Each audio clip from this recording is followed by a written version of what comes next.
Assalamualaikum warahmatullahi wabarakatuh. Perkenalkan, nama saya Laudia Cahya Kalimasari dengan NPM 24810331, Program Studi Manajemen, Fakultas Ekonomi dan Bisnis, Universitas PGRI Semarang.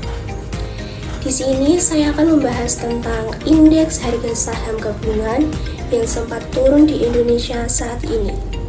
Yuk tonton sampai habis, simak baik-baik ya. Indeks harga saham gabungan atau IHSG lagi-lagi rontok parah hari ini. Menteri Keuangan Sri Mulyani akhirnya buka suara soal anjloknya IHSG di atas 6% pada perdagangan sesi 1 hari Selasa hingga menyebabkan Berapa menit dibuka perdana usai libur lebaran, IHSG terjun 9,19%.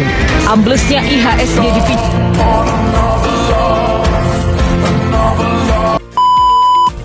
Apa sih penyebab turunnya indeks harga saham gabungan kemarin sampai-sampai Bursa Efek Indonesia menghentikan perdagangan saham? Apakah ini gara-gara isu global atau rumor Sri Mulyani yang mau mundur dari Menteri Keuangan, atau malah disebabkan oleh RUU TNI? Menteri Keuangan Sri Mulyani menyampaikan bahwa masih ada faktor global dan nasional yang perlu diperhatikan lebih lanjut, terutama soal kinerja BUMN dan pengelolaan Danantara. Ia memastikan bahwa semua akan ditangani secara transparan. Menanggapi isu soal pengunduran dirinya, Sri Mulyani menegaskan bahwa ia akan tetap menjalankan tugasnya sebagai Menteri Keuangan dan mengelola APBN secara bertanggung jawab.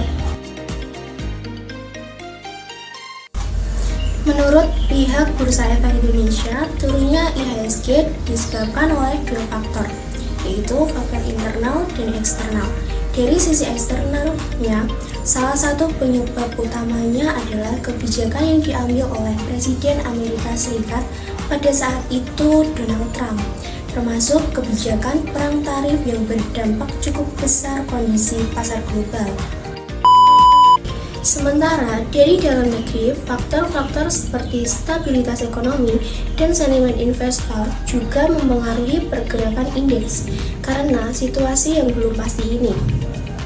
Banyak investor akhirnya memilih untuk bersikap hati-hati dan menunggu perkembangan lebih lanjut sebelum mengambil keputusan investasi.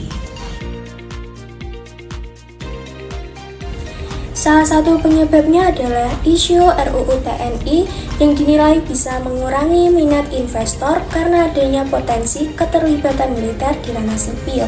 Selain itu, defisit APBN, kasus korupsi di BUMN, dan berbagai kebijakan pemerintah lainnya juga dapat mempengaruhinya. Menurut analisis Roni P. Sasmita dari Indonesia Strategic and Economic Action Institution, ekonomi kita memang sedang tidak baik-baik saja. Maka dari itu, pemerintah harus dapat mengembalikan kepercayaan investor dan rakyat. Tapi, ada satu hal yang mengganjal. Kalau penyebabnya faktor global, kenapa indeks saham di negara Asia lain tetap hijau, sedangkan di negara kita aja yang merah?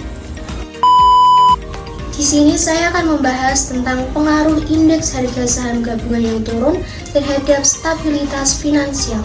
Apa sih pengaruhnya?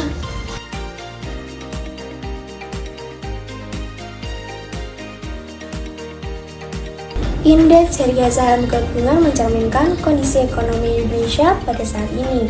Saat IHSG turun, kepercayaan publik melemah, konsumsi dan investasi menurun, serta daya beli tertekan. Investor retail rugi, sektor retail ikut terdampak, dan dana asing keluar menyebabkan rupiah melemah dan inflasi naik. Penyebab utamanya antara lain harga komoditas, belanja pemerintah, dan situasi politik. Menjaga stabilitas indeks harga saham gabungan sangat penting untuk menjaga ekonomi nasional. Sekian penjelasan dari saya tentang indeks harga saham gabungan yang sempat turun pada saat ini. Thank you for watching.